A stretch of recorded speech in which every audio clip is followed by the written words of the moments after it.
What's up everybody, welcome to the channel. My name's Nick and this is Idaho Up.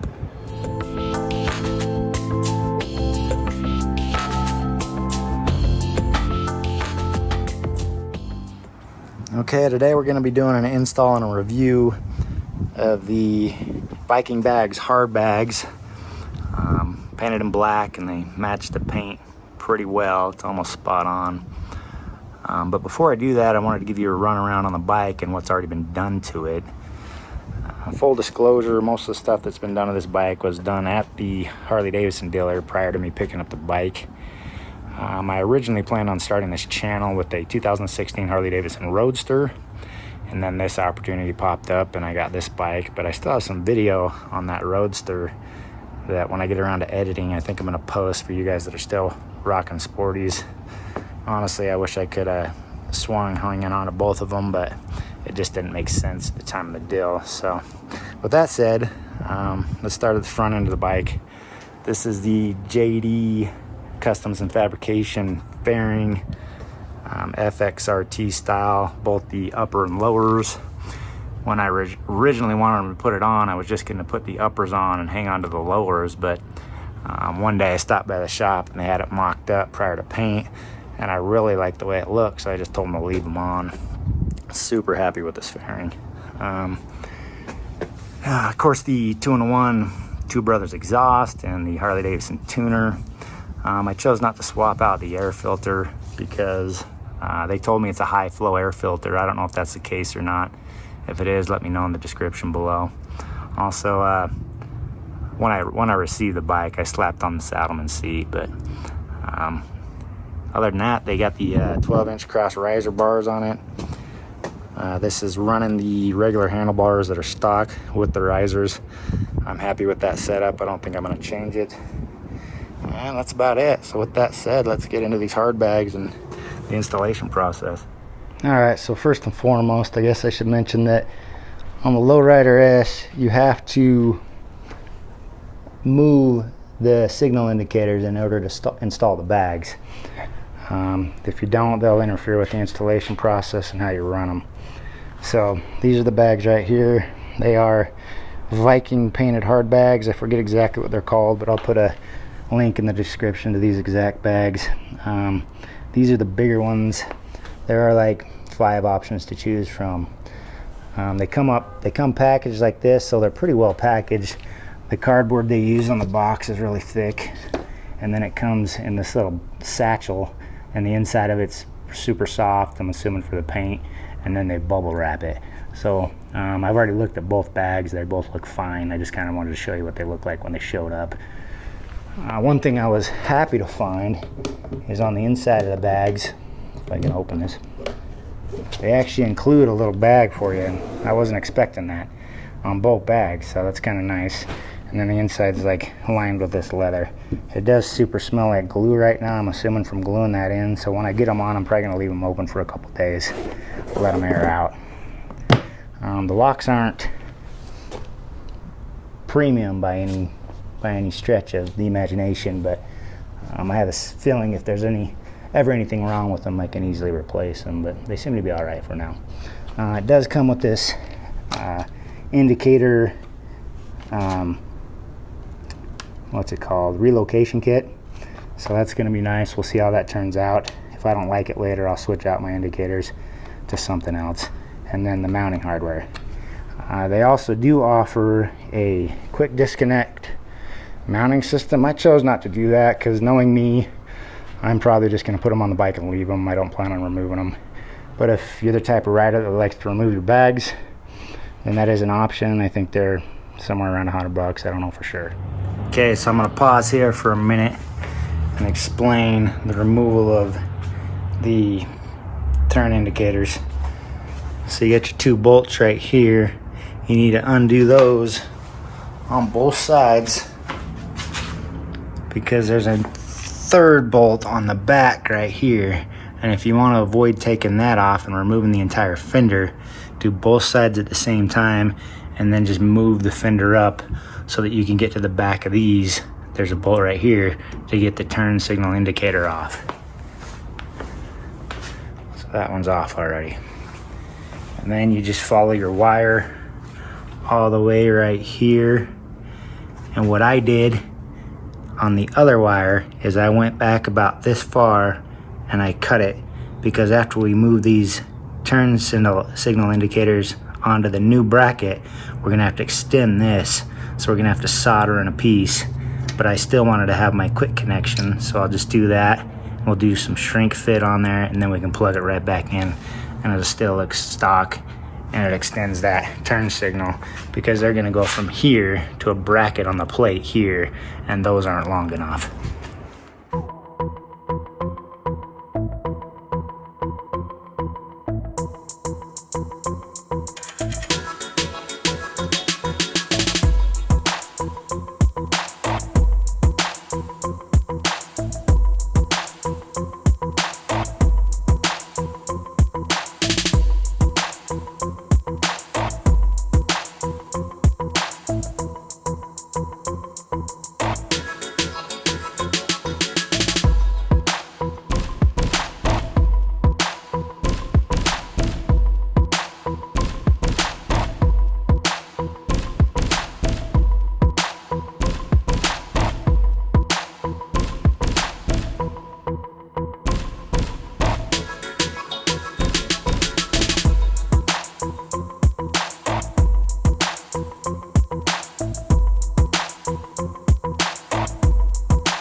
Okay, quick tip on the signal light relocation kit. This is how it's supposed to run. They've got it set up without the piece that was originally on the bike, but I think that that'll actually look better with that piece on it, because then I can just shoot the wire down and over.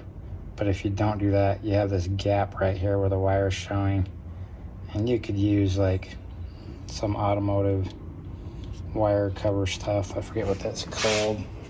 In a sec, I got some. Use some protective wire wrap. I'm gonna do that anyway on the bottom side, but now I don't have to do it right there where it's super visible. So the only problem is this little nub won't sit flush in that hole. So I'm just gonna drill that hole out bigger. So something to think about. Okay, now that the signal light wires have been extended and soldered and the relocation bracket holes have been drilled out a little bigger, now I'm just installing that relocation bracket onto the factory license plate bracket, and the signal lights will be attached to that relocation bracket. And you just run your wires as normal and clean them up how you see fit, and you're ready to install the bags. So let's get on to the bag installation process. Okay, I don't know how good you can see this, but what I did when I was trying to line up the holes and kind of position the bag where I wanted it on the bike is I put a piece of painter's tape, and then I tried to mark the bolts. You can tell that I did it up here first, but then when I started looking inside the bag at this latch, I was scared on the inside that this big piece might hit any potential bolt right there, because the other locking piece is right here as well. So what I did is I readjusted the bag a little so I know I wouldn't have that problem. And now this is where you drill your holes, through the tape. So it's kind of hard to mark black paint, so this is a little trick I used. It's just a piece of painter's tape.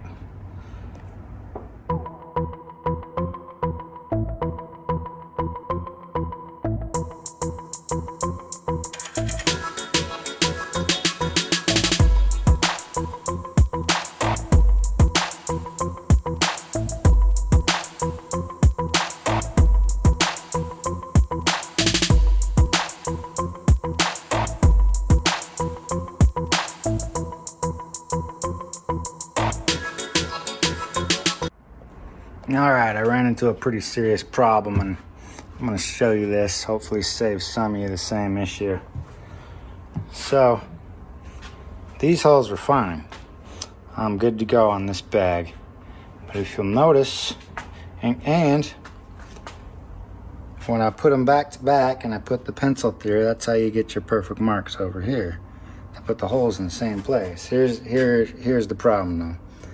This latch there runs the opposite way of this latch on this bag. Let me get two hands on here so I can show you what I'm doing. So if I line these bags perfectly up together, you'll see that that latch runs to the right.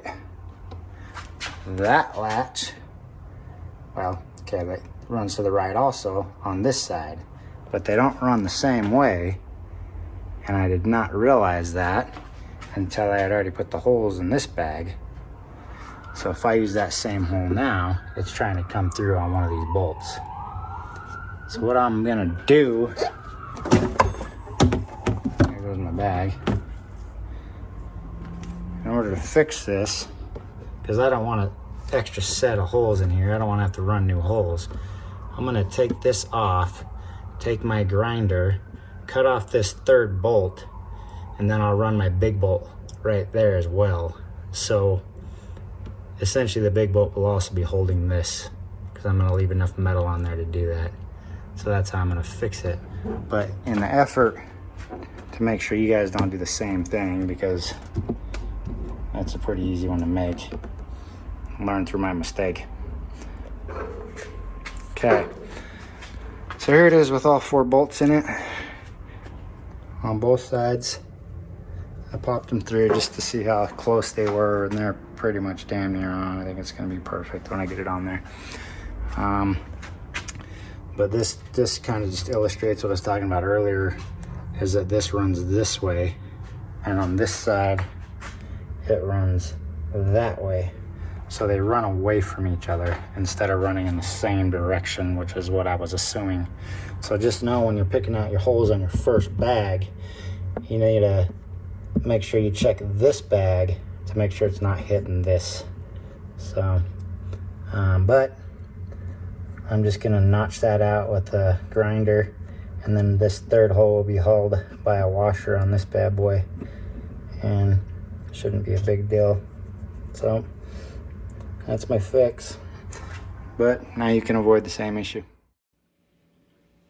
Okay, this is just me grinding out that corner on the bracket so I can fix my mistake on the bolt that I ran through the bag.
Okay guys, so since I installed these bags, I've been running them for a couple weeks now, and I've had 0 issues with them. Super like them. For the price, I think they're probably the best deal on the market currently. If you find something else, let me know. But I mean, I got these with a discount code, and I think it was under 500 bucks by the time it was shipped to my house, which is a super good deal for 2 sets of hard bags. The one thing I do want to point out is there's 2 guys that put out some videos with these bags bottoming out on, for example, that big bolt and other parts of the swing arm. So I'm glad that they put those videos out. Thanks guys, because I was able to avoid that issue.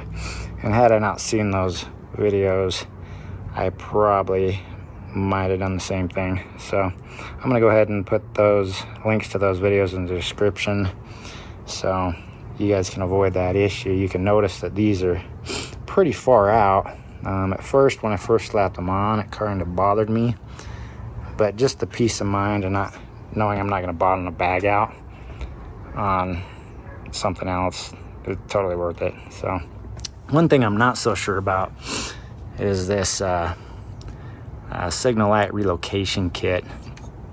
Yeah, part of me thinks it's kind of gory the way it's set up, but at the same time, part of me feels like it fits the overall theme of the bike. So I'm not going to change them just yet, but I may change them in the future.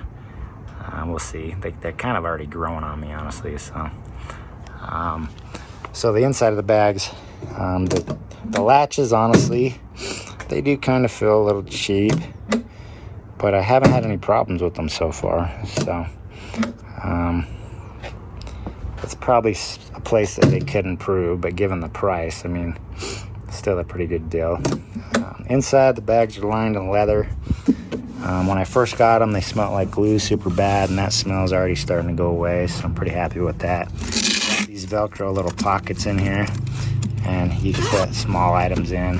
I just put the keys to the bag in there and the fork lock key. So when I put something, when I'm feeling like I need to lock them, it's there, and I just lock them and put that in my pocket. The other thing I super like was that both bags came with these insert bags. And if you're carrying around a laptop and a GoPro and stuff and want to edit something, let's say at like a coffee shop, it's nice that it's all there and you can just pull it out and take it in with you. And there's two of those on both sides. In my install video, I was telling you about an issue I had with the bracket, and that was my fix right there. So refer back to that, but I've had no issues with that. It's completely solid, and I didn't want to put more holes in the bag, so that's what I did. I notched that out with the grinder, and ultimately that bolt holds it, and now you don't even really notice it. So that worked out, but there's another thing you can avoid. So what do I think of them? I kind of already told you. For the money, I think they're the best bags currently that you can get if you're trying to get a set of hard bags. So all right, everybody, that's it for this video. If you enjoyed it, subscribe to my channel, give me a thumbs up, and ring that bell. Also, if you have any questions, comments, or concerns, send me a message and I'll do my best to reply. Thanks for watching, and keep up.